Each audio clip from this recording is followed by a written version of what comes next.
तो हम पहुंच गए नेहरू प्लेस। सुन के वाइब आता है कि कंप्यूटर की मार्केट से। और यहाँ पे जाने के बाद फिर हमने कैसे बिल्ड किया, पहले तो अभी मैं गाइड कर देता हूँ जो नए हैं, जो देख रहे हैं कैसे जाना है। मेट्रो से आप सीधा यहाँ से उतरिए, ठीक है ना। और उतरने के बाद गेट से जैसे आप बाहर निकलेंगे तो बाहर निकलेंगे, और बाहर निकलने के बाद आप देखेंगे यहाँ पे आपको सबसे बड़ी ये वाली बिल्डिंग नज़र आएगी, ठीक है ना। यहाँ से आपको राइट हो जाना है, तो राइट में आपको मैकडॉनल्ड्स दिख जाएगा। ओके, मैकडॉनल्ड्स दिखेगा आपको यहाँ पे है। और सीधे जाके जो पहला कट आएगा, यहाँ से आप जिस तरह आप सीधे जा रहे हैं तो यहाँ से सीधे जाके जो पहला कट आएगा उससे लेफ्ट हो जाना है, यही पड़ेगी इसमें, ठीक है। तो इस रास्ते से हम अंदर चले गए और यहाँ से आप सीधे जाएंगे तो आपको नेहरू प्लेस का मार्केट नज़र आएगा। और बहुत से ऐसे आएंगे जो भैया सॉफ्टवेयर ले लो, हार्डवेयर, ये सीडीज़ ले लो, जो भी है। घर जाके देखोगे ब्लैंक होगा, और इवन लैपटॉप पे भी चला के देखोगे तो कुछ सेकंड के लिए चलेगा, उसके बाद बेकार हो जाएगा। तो इस धोखे में कभी मत आइएगा। बहुत से आपको यहाँ से चिरंजीव एक से एक मिलेंगे, मतलब ये लगा लो गोटे उत्कर्ष। तो आपको कुछ करना नहीं है, यहाँ से एकदम मैंने तो इसलिए बना रखा है कि आपको ये समझ में आए कि देखिए कि कैसे है वीडियो यहाँ पे, ठीक है ना। तो यहाँ से आप एकदम स्ट्रेट चले जाइए, एकदम सीधा, कहीं नहीं मुड़ना है आपको, ठीक है ना। और नेहरू प्लेस आपको पता है एशिया का सबसे बड़ा मार्केट है। यहाँ पे प्राइस जो है ऐसा ज़्यादा मैनिपुलेट्स होता है जिसका जवाब नहीं है। और एक एक दुकानें तो है, मतलब यहाँ पे जो भी आता है ना उसे कस्टमर की तरह डील नहीं करते, वहाँ पे उसे मुर्गे बकरे की तरह डील करते हैं कि आया भाई काट दो बस। ये ऐसा कोई डीलर नहीं है। अगर आपका जान पहचान कोई है तब तो ठीक है, और आपको नॉलेज है तब तो ठीक है, नॉलेज नहीं है तब तो फिर आप गए। यहाँ पे हमने गीगाबाइट्स का C301 लिया हुआ है, ठीक है फ्रेंड्स। इसमें यह है कि गीगाबाइट्स का है जिसमें आपको 4 फैन मिलते हैं, ठीक है ना, ARGB, और टेम्पर्ड ग्लास 4 mm का साइड्स पैनल्स पे आपको देखने को मिल जाएगा। और बहुत ही बढ़िया है, और कैबिनेट से मतलब ऊपर 5 kg से ऊपर है। और 3.2 के आपके ऊपर मिलेंगे, माइक मिलेगा आपको, और USB मिल जाएगा, और बाकी और सारे फीचर्स हैं। यहाँ पे देख लीजिए, जिस तरह ग्रिल है, फिल्टर दिया हुआ है, माइक का भी है यहाँ पे, और ARGB का भी है, और पावर बटन का भी है। फिर उसके बाद Z790 UD AX लिया हमने, क्योंकि मैं जो ले रहा था ऑरस का लेना चाह रहा था, लेकिन ऑरस का मिला नहीं। Z790 UD AX का लेने का मेन मकसद ये है क्योंकि इसमें वाईफाई और ब्लूटूथ 6 है, और वाईफाई 6E है, इसका प्लस पॉइंट ये है। और इतना धांसू चलता है जिसका जवाब नहीं है इसका। फिर यहाँ पे गीगाबाइट्स का मैंने 750 का PSU लिया, और 750 का लेने का रीज़न ही यही था क्योंकि मैं काफ़ी हैवी प्रोसेसर लगा रहा हूँ इसी की वजह से। और 750 गोल्ड लिया है मैंने ये, आप तो इसका कॉन्फ़िगरेशन आप देख सकते हैं इसमें क्या क्या है। मैंने 990 प्रो लिया है सैमसंग का 4 Gen का, इसमें 2 TB का लिया है क्योंकि 1 TB में ज़्यादा कुछ होता नहीं है। और इंटेल का i9 40 जनरेशंस, ठीक है ना, 14900 के लिया है जो अनलॉक्ड है। सारी चीज़ें बताऊंगा जितना भी है। इसका मैं बना नहीं पाया था वीडियो, तो 32 GB का मैं किंगस्टन का फ्यूरे लिया है जो 6000 मेगाहर्ट्ज़ का आता है, 32 GB का लिया है मैंने यहाँ पे, सो दैट कि मेरा जो भी है परफॉर्मेंस जो है वहीं पे कोई लैग वैग देखने का ना मिले, और मेरी रिकॉर्डिंग भी हो सके साथ के साथ। अगर मान लो कुछ और चल रहा है बैकग्राउंड में तो उसकी रिकॉर्डिंग भी हो जाए। 4104 है। हाँ, 4104। जैसे यहाँ पे ये इंटेल का प्रोसेसर लगा रहे हैं यहाँ पे, एप्सन बोल रहा हूँ, एप्सन 8050 कुछ बोला होगा, मतलब एक प्रोसेसर ही बताइए 55,000 का। 8050 होता है। हाँ, 8050 बोला। एक बाइक के बताओ, ये लग गया। अब इसमें आप देखेंगे एक प्लस पॉइंट देखेंगे, मदरबोर्ड में जो लिखा हुआ है हाइबर्ट्स कितने सारे हैं इसमें, अगर आपको देखने को मिल रहा है यहाँ पे, ठीक है ना। तो इसका रीज़न ये है कि आपके मदरबोर्ड को ज़्यादा ठंडा रखता है, ये प्लस पॉइंट है इसमें। बाकी NVMe का आप 3 स्लॉट दे ही रहे हैं, मदरबोर्ड्स में है। 4 DDR5 का आपके पास सपोर्ट्स कर रहा है। यहाँ पे हमने LE 720 लिया है फ्रेंड्स, जो अपना 320 mm में आता है, ठीक है ना। और इसमें लेने का रीज़न ये है क्योंकि इंटेल i9 14900 के है, तो 240 मेरे ख्याल से कैपेबल नहीं है। हालांकि डीलर आपको रिकमेंड करेगा अरे 240 में प्यार से चल जाएगा, लेकिन आप ज़्यादा चीज़ें चलाएंगे ना, क्योंकि हाथों में चुल रहता है, और हाथों में चुल रहता है तो एक से एक चीज़ चलाते रहते हैं, तो वही है, जब प्रोसेसर गर्म होगा तो फिर प्रॉब्लम आती है। तो इसीलिए मैंने LE 720 लिया है और इसका प्राइस अराउंड जो है 7,700 के अराउंड है। बाकी सारी प्राइस जितनी भी है फ्रेंड्स सबका मैं डिटेल में बताऊंगा आपको कि मेरे को ये पीसी कितने का पड़ा टोटल। और आपको अगर बिल्ड करवाना है, आप इस दुकान में एक चीज़ प्लस पॉइंट करेंगे कि यहाँ पे और भी ज़्यादा कस्टमर है नहीं। तो यहाँ पे देखेंगे LE 720 का जो है 4 फैन मिले हैं मेरे को, सॉरी 3 फैन मिले हैं ARGB का। और इसमें प्लस पॉइंट ये है क्योंकि इसमें हमें लिक्विड पेस्ट नहीं लेना पड़ता, कूलिंग पेस्ट जो है ऑलरेडी इसमें लगा हुआ आता है। नहीं तो अगर कूलिंग पेस्ट नहीं होगा तो 700-800 रुपये फिर कूलिंग पेस्ट के ऊपर खर्च करो। तो मेरे को LE 720 मेरे को अच्छा लगा इसीलिए।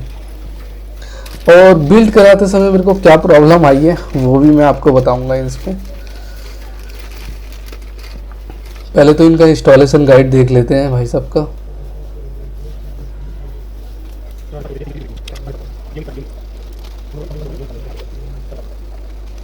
ये एक लैच है जो इसमें लग जाता है ऊपर में और ऊपर से इसका स्क्रू लगेगा।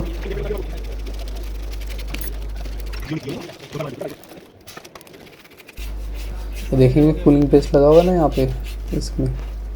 हालांकि एक हाथ में बैग भी था, फिर प्लस मोबाइल और बाकी चीज़ें, कैमरा और भी कुछ हाथ में सामान थे, तो सारी चीज़ें थोड़ा सा टिपिकल हो रहा था।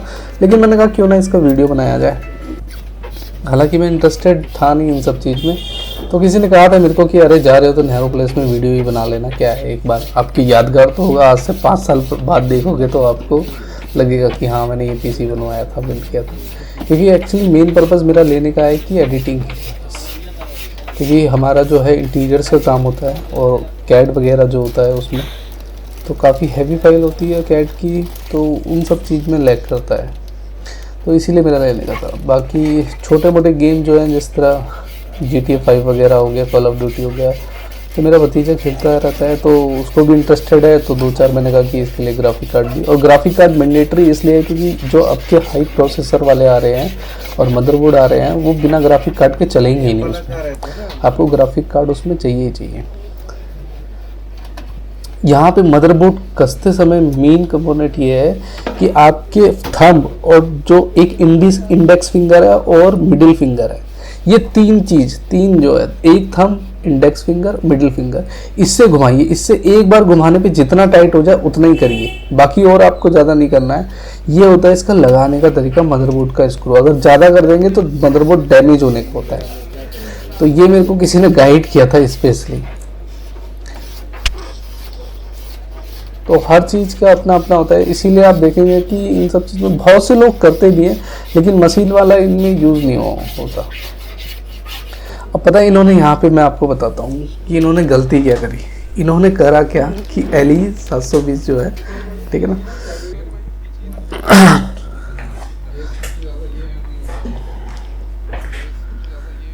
कि पहले लगाने का इन्होंने करा क्या कि फ़ैन नहीं लगाया और इंस्टॉल कर दिया, और बाकी जब बाद में फ़ैन लगाएंगे ना तो फिर इनके पास स्क्रू और ये सब लगाने में प्रॉब्लम आती है। बाकी तार का जंजाल तो ऐसा रहता है। लेकिन इसमें ये है कि जितना फास्ट आपका, आप कहते हैं ना कि पीछे जो आपका USB वगैरह जो रहता है, ठीक है ना, 3.0 वगैरह, और आगे भी उतना ही फास्ट काम करता है। ये इसकी प्लस पॉइंट है। और बाकी जितने भी आप देख लीजिए, ARGB का हो गया, C केबल हो गया, एकदम परफेक्ट, एकदम रॉकेट की तरह काम करेगा, कोई दिक्कत नहीं है। लेकिन मेरे को इसमें सबसे बढ़िया पता है क्या लगा फ्रेंड? इसमें सबसे बढ़िया मेरे को मदरबोर्ड में लगा इसका वाईफाई का एंटीना। वो भी मैं दिखाऊंगा, सारी चीज़ें दिखाऊंगा। एक बार बिल्ड हो जाए तो फिर मैं सारी चीज़ें दिखाता हूँ। तो 750 का ये जो है, इसका जो 750 गीगाबाइट का गोल्ड जो मैंने लगाया, ये मेरे हिसाब से मैं पहले 650 लगा रहा था, और वो कह रहा है भाई साहब 650 लगाइए ना, कोई दिक्कत नहीं है। लेकिन पता है 750 लगाने के बाद में मैं पछता रहा हूँ, क्योंकि मेरे को यहाँ पे 850 तक का लगाना चाहिए था, या 1000 वाट का लगाना चाहिए था। क्यों? उसके पीछे रीज़न है, उसके पीछे मैं रीज़न आपको बाद में बताऊंगा क्या रीज़न है। जब ये पता है ओवर क्लॉकिंग होता है ना फ्रेंड, तो मेरे पंखे इसके जो है ना ऐसे घूमेंगे जिसका जवाब नहीं है। और पता है इसकी डिसएडवांटेज मैं आपको बताता हूँ कि डिसएडवांटेज क्या है। इसकी डिसएडवांटेज ये है कि जब मैं कोई भी प्रोग्राम में दा विंची में एक्सपोर्ट के लिए लगाता हूँ ना, तो मेरा यूपीएस भूल जाता है। वो 650 VA का है। पता है क्यों? क्योंकि यूपीएस के पीछे जो आप लगाएंगे, खाली CPU तो लगाएंगे नहीं, CPU का पावर केवल, उसके पीछे आप मॉनिटर भी लगाएंगे, ठीक है, और मॉनिटर भी आपका नेचुरल कुछ ना कुछ पावर खिलेगा। चलो 2 ही चीज़ लगा लेते हैं। 650 में जब आप इसका एक्सपोर्ट करेंगे ना, तो ये यूपीएस जो है टैं टैं टैं टैं करने लग जाता है। कहता है अरे भाई साहब, इतनी एनर्जी में कहाँ से दे पाऊँगा। तो ये है इसका डिसएडवांटेज। इसीलिए जो इंटेल i9 14900 के जब भी आप लगाइएगा, ये याद रखिएगा कि 850 से ऊपर की पावर सप्लाई लगाइएगा, ठीक है, क्योंकि आपको नहीं पता कि छोटे छोटे कंपोनेंट्स कितना पावर ले लेते हैं। 750 भी कुछ नहीं है, लगाइएगा तो मैक्सिमम लगाइएगा, और कंपनी का लगाइएगा गीगाबाइट्स का। यहाँ पे मैंने GTX 1650 OC लिया है, ओवरक्लॉक हो जाए इसीलिए, और कहीं पे भी मेरे को लैग वगैरह देखने को ना मिले, तो इसीलिए मैंने 1650 लिया, ज़्यादा नहीं है, जो आपको 11,500 रुपये का कॉस्ट करेगा। मेरे को 11,300 समथिंग का कॉस्ट किया हुआ ये। और इसका मैं आपको ग्राफिक भी टेस्ट करके दिखाऊंगा कि कितना बढ़िया ये इसका ग्राफिक आता है 1650 का। बाकी लगाने का तो आप और भी इससे महंगा महंगा लगा सकते हैं, लेकिन मैक्सिमम आपका काम चला हुआ है। बाकी जो गेमिंग के लिए, जो स्ट्रीमिंग गेमिंग करते हैं, उनके लिए है कि मैं रिकमेंड करूंगा तो कम से कम 3060 तक का लगाइए। 25,000 तक का ग्राफिक कार्ड आपका आएगा, तो मैं रिकमेंड करूंगा कि उतने तक का आप लगाइए। और बाकी प्रोसेसर की बात कर ले तो अगर आपका i7 और 14 जनरेशन तक होना चाहिए कम से कम फ्रेंड, तब जाके आपका अच्छा चलेगा। तो विंडो डलने के बाद फाइनल सेटअप कुछ ऐसा दिखता है। अगर आप यूपीएस में लगाते हैं तो इसकी ARGB की लाइट बंद कर दीजिएगा, क्योंकि पावर ज़्यादा कंज्यूम लेता है। बाकी देखने में प्रीटी एकदम बहुत बढ़िया लगता है। और बाकी मैंने आपसे बोला था कि इसका मैं आपको जो सबसे बढ़िया लगता है क्या है, तो इसमें अगर आप ऊपर देखेंगे तो एंटीना आपको नज़र आएगा USB के बगल में। ये इसका एंटीना, इसमें मैग्नेट है। और फ्रंट का कुछ ऐसा देखने को मिलता है जिसमें गीगाबाइट्स में भी ARGB लगी हुई है, जो देखने में कैबिनेट को बहुत ज़्यादा अच्छा स्मार्ट लगता है। पीछे में आप देखेंगे तो यहाँ पे सारा कनेक्टर है। बाकी डिस्प्ले जो है मैंने ग्राफिक कार्ड में लगा रखा है, माइक है और अपना ऑडियो का लगा रखा है, और एंटीना आप देख ही सकते हैं। तो ऑल ओवर देखने में काफ़ी अच्छा लगता है अगर आप दूर से और लाइट बंद करके देखेंगे। तो वही मैंने लाइट बंद करके, अब चलिए मैं आपको गेम टेस्ट करके दिखाता हूँ कि कौन कौन से गेम खेले और कितना अच्छा ग्राफिक आता है। तो चलो मैं आपको गेम टेस्ट कराता हूँ। यहाँ पे मैंने GTA स्टार्ट किया। आप देखेंगे GTA में कैसे 60 FPS तक तो आपको नॉर्मली मिल ही जाएगा, इसमें आपको कोई प्रॉब्लम नहीं है। और बाकी ग्राफिक का आप देख सकते हैं, ये GTX 1650 का ग्राफिक है, जो कितना बढ़िया देखने में लग रहा है, और कहीं पे भी आपको लैग वगैरह देखने को नहीं मिलेगा। बाकी मैं बता दूं कि लेफ़्ट साइड में जितने भी आप कॉन्फ़िगरेशन देख रहे हैं, बाकी बहुत से ऐसे वीडियो मिलेंगे फ्रेंड जो आपको पागल बनाएंगे, क्योंकि ये सारे कॉन्फ़िगरेशन एडिट हो जाते हैं। जहाँ पे i9 14900K दिख रहा है, वहाँ पे आपको i7 भी करके दिखा देंगे कि ग्राफिक टेस्ट ये सब, क्योंकि 4 प्रोग्राम को खोल के रख देंगे पहले ही बैकग्राउंड में। तो इस धोखे में मत आइएगा, क्योंकि जो गेमिंग टेस्ट आपको दिखा रहा है वो गेमिंग टेस्ट जो सिस्टम को पहले आपको कॉन्फ़िगर करके दिखा रहा है, तभी उस पर देखिएगा, ठीक है ना। तो चलिए अब दूसरा नेक्स्ट गेम देख लेते हैं कि उसमें हमारा कैसे देखने को मिलता है ग्राफिक।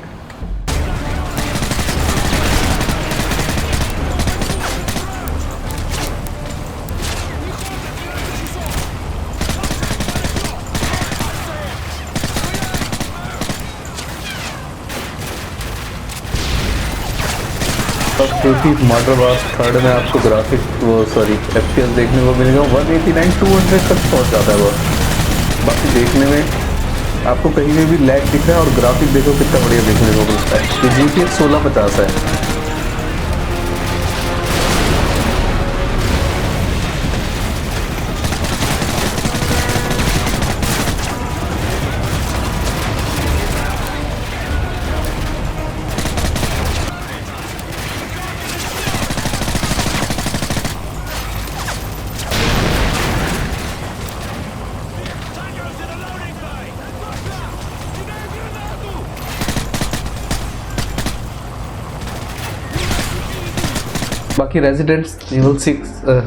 बाकी रेजिडेंट एविल 4 का रीमेक का आप देख ही सकते हैं कि इसमें भी आपको 60 एवं, बाकी ये है कि उतना प्रीटी नहीं मिलेगा, लेकिन हाँ ये है कि देखने में आपको काफ़ी अच्छा लगेगा। बाकी कहीं पे भी आपको ये सब लैग वगैरह तो देखने को मिलेगा नहीं इसमें।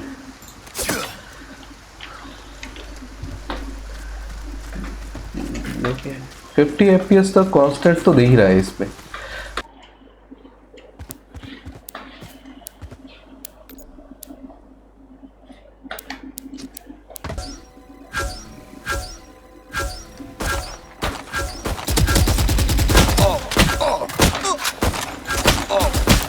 Up ahead is a device called the Spike.